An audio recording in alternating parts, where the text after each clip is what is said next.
Welcome back to the Hockey Show, and today we're talking about game number 2 between the Dallas Stars and the Edmonton Oilers, where the team in victory green take home the win and make the series tied 1 apiece, and the team from Edmonton, Alberta goes home sad as they cannot secure a 2-0 lead. But how does this game stack up going forward in this series? So first of all, this game was very fun. Definitely this series has been it's super fun to watch. Easily, finally, this is the playoff hockey we've been looking for, you know?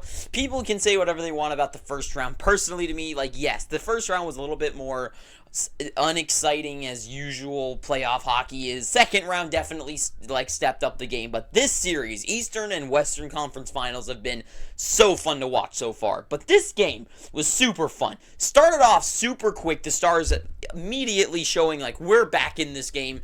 Oilers trying to pick off where they were, so it was a good battle to begin with, and Jamie Benn just buries the puck on Stuart Skinner. And this was a goal where I was like, ooh boy, Stuart Skinner is not back to play. But then immediately, the next shift was a horrible collapse of defense by the Dallas Stars. And this is the type of play where it's wow, they could have just done anything different, and I could have done anything different and would have saved that one. Because this was just a collapse. The Connor Brown goal with Cody Ceci, could you tell me 2 Edmonton players more unlikely to score a goal like this? Maybe put in Desharnais in there, but other than that, Brown and Cody Ceci on the rush, the least likeliest of odds to score that goal. But it was because Dallas just gave up. They just gave up a complete nothing goal. And then after that goal, Edmonton took over that first period. Unreal first period by the Edmonton Oilers. They were just pounding the net over and over and over again. They were literally pounding the net, driving into Jake Oettinger a couple of times, just killing him. And it was an unreal period by the Oilers, but an even unrealer period for Jake Oettinger. He was an ungodly player that game, and that's why I definitely believe more in the Edmonton Oilers for this series. I mean, the Dallas Stars in this series still. Because the Dallas Stars, later on in this game, after the first period, it was definitely even in the second, and then went towards the Stars by the end of it, and then the Stars were dominating the third period. And that's the type of game, this is the type of game especially, where I look at it and I'm I don't know. Can Stuart Skinner keep the fort down like this the way he has? Stuart Skinner's career, he has definitely been way more inconsistent and not the best more of his career than he has been this good. And this is one of those games where it's yep, Jake Oettinger cannot be broken. It doesn't matter what you do, he cannot be broken. Look at the goals that were scored in Game 1, right? The Edmonton Oilers goals, not to say they were bad goals, but they were goals where the Edmonton Oilers, they scored because the Dallas Stars defense completely collapsed and gave up just a couple of times, which is what makes the Edmonton Oilers so special, is that if a team like Dallas messes up as long as the top 6 is out there, the Oilers are going to score that goal. They're incredible, right? There's no doubting that. But not only will they score on those chances, but Jake Oettinger will be there to try to shut them down. The Stars, I think, are more likely to figure out and solve how to beat a team like the Oilers as they started to do. Because one of the few things that Eddie Olczyk has been saying that I liked lately is they finally kind of figured out how to play against the Oilers. They were playing down low. They really like to play with their defensemen up the top, especially with Miro Heiskanen on the ice. Thomas Harley likes to move the puck around a lot too, right? They like to use the points, but the Oilers offense is so good that once those guys get the puck, the depth guys of the Oilers are really good at forechecking, really good at attacking the play, really shutting down plays, and then especially if it's McDavid out there, it's hard for anyone to beat a guy like that. So once those guys defensemen get the puck, it's so close to being turned over so many times, and we saw it in Game 1 a lot, where the Oilers can turn the puck around so quickly. And the Stars finally learned that, like, let's keep that away from them. Let's play below the dots, play behind the net. And they finally started doing that, and you really saw them moving the puck around. Because once they could play behind the net, they really started to move Skinner around. And a couple of times, and that's how they almost scored in Game 1 when they were below the dots. Remember the Joe Pavelski chance where Stuart Skinner barely made the save? Same thing this game, just finally below the dots. They get into the slot position. Was it like Stankoven who made that amazing play to get to the slot and take that shot? Skinner, not the best goalie, is like, oh, there's a pass, oh god, and he made the crazy save. And like, it's those type of plays where it's like the cracks are showing with the Oilers.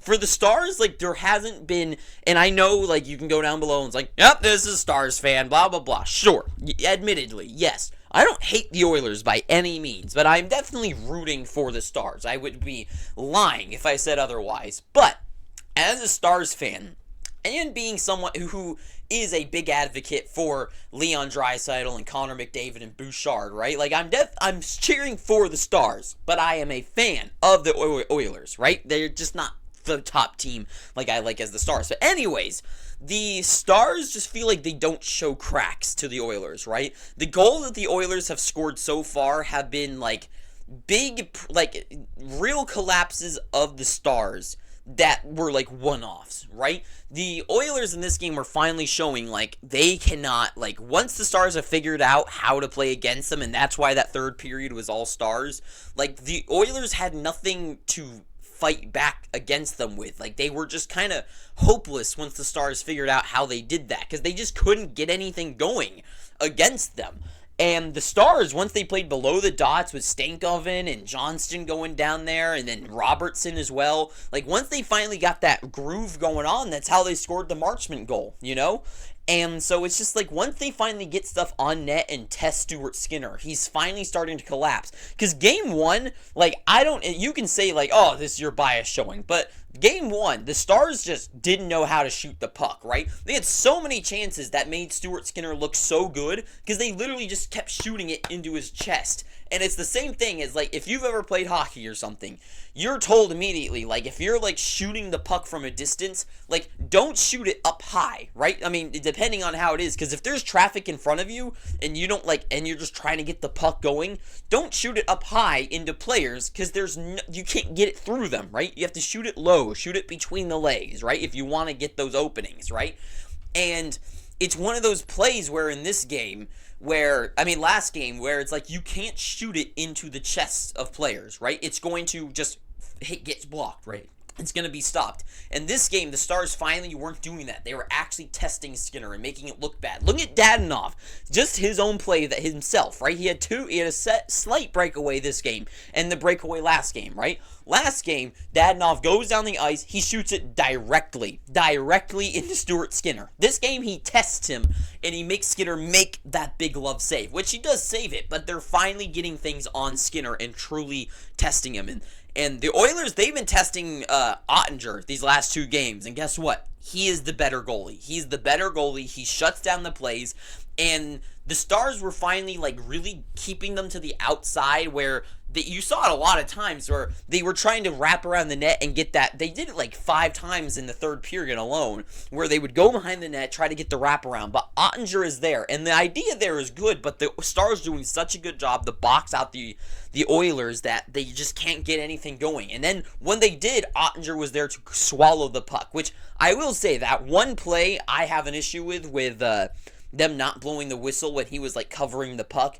I think they absolutely should have covered it then. That felt like I know it's because he was holding the stick. That means he wasn't covering it, but that was a bit ridiculous. But anyways, yeah, the Stars, they had a huge bounce back game. They shut down the top guys. Oettinger shut down the top guys, really. They kept away those true high danger chances, because as good as a McDavid is, and he can create those chances, but they become null once they box out those guys in the slot to keep them away from creating those rebound chances to get against a good goalie like Jake Oettinger, right? And to me, it's like just great play by them. They're really strong. They figured out how to play against the Oilers. And for the Oilers, they have figured out out how to play against the Stars, right? They own the Stars for, like, the first period was all theirs. Their issue is to figure out how to beat Jake Oettinger, right? Because game 1, they score 1 goal, right? Game 2, wasn't it? It was 2-3, right? That was what they won by. And 2 of those goals were like way early in the game. Third period goal was like I don't want to say they got lucky breaks, right? But it was they scored because the Stars gave up a really bad play, you know? The Oilers have yet to truly create those opportunities, other than, I don't know how to say this the right way, but they haven't created their own opportunities, right? It was when they could punish the Stars, which is a fantastic fine play, right? But it doesn't help you when you're down by two goals by the end of the game, down by 1 goal looking for it, right? They need to find those plays. They need to create them themselves. And with the way Jake Oettinger is playing, it's been super hard for them to find them. So they really need to get those second opportunity chances, except Oettinger just keeps eating everything up, right? He eats the puck up, and the rebounds that they get is the Stars collapse right on the goal, and it's really hard for them to find them. So I don't know how.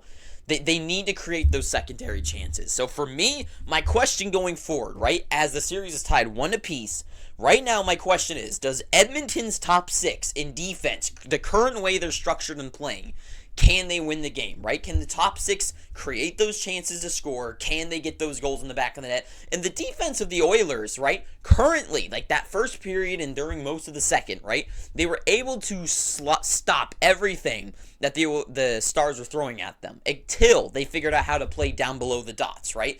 So, do the defense able to keep neutralizing the Stars' play and keep them shut down, right? Enough for Stuart Skinner to stay strong, and that's the biggest question to me.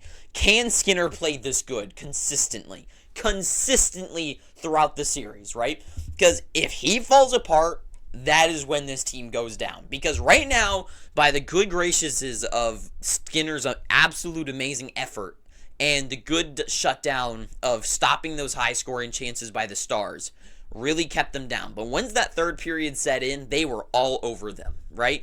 And Skinner was playing great. He was able to recover on his mistakes, and to me, those are what really matters. Can the defense and Skinner stay this solid? And can the top 6 get some more goals in the back of the net? That is the big question. And then do the Stars, once they have figured out how to play offense, can they do some more scoring, right? They lost last game. Sagan was the only guy really buzzing first game, and he got the 2 goals that they needed to keep them going into overtime. But other than that, like, everyone else felt a little sloppy. This game, Ben, Marchment, of course, Lindell gets the empty netter.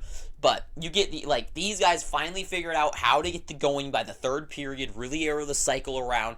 And look at Ben's goal. It's the same thing, right? Where they really challenge Skinner to make that, decision of who to cover, and then Ben makes the shot. It was a bad mistake, and of course it's hard for him to see it, but he doesn't make the save, right? And to me, the Stars, can they keep figuring out and solving how to play their offensive game against the Oilers, right? They haven't consistently really had a good, zone time possession, and they finally started doing that in the third period. So to me, do they figure that out, and can Jake Oettinger, can Oettinger keep this up? I think so. He is that kind of goalie, right? He is that amazing superstar goaltender that is going to stay this solid. And then, can they keep the opposition's top 6 away? Can they keep the ops done? That is the big question going forward, because the series is tied 1-1, and so far, the strengths of both these teams are showing through, and it is a level playing field going forward. So the question is, to me, going forward, which one of these 2 teams' strengths overshadow the other one? And to me right now, it is more likely and more reliable to believe that the depth and the Jake Oettinger goaltending and the solid play, and especially because the Oilers, of course, their coach, Knobloch, or his stupid name, it was complaining about wanting more power plays, right? Well, you can only get power plays if there are calls to make. The Stars have very little calls to make, and there is definitely some shady plays that the Oilers made that they were not calling. So to me, it's you cannot talk about that, right? Of course he wants more power plays. That's where the Oilers shine. But even so, when they had their power plays this game, the Stars shut them down. So to me, The Oilers, they need to figure it out. They need to figure out how to get that offense going and punish the Oilers more. I mean, the Stars in their own zone. And the Stars, they need to figure out. It's kind of the same thing on both sides, right? Who can figure out the goal scoring first? That is going to win this series to me. But I guess that's all I got to say, and I'm just going to keep rambling. And I'm sure all of you down below in the comments will say I'm an idiot that just likes the Stars. But that is all I got to say. So really, the end thing I want to say is this series could easily still go either way. To me, it's who figures out the scoring first. And I think it's going to be the Stars. But that is all I got to say. So thank you for watching this. If you've made it this far, please, I am begging you, please subscribe. Please. And until next time, too sweet, have an amazing day, and ta-ta for now.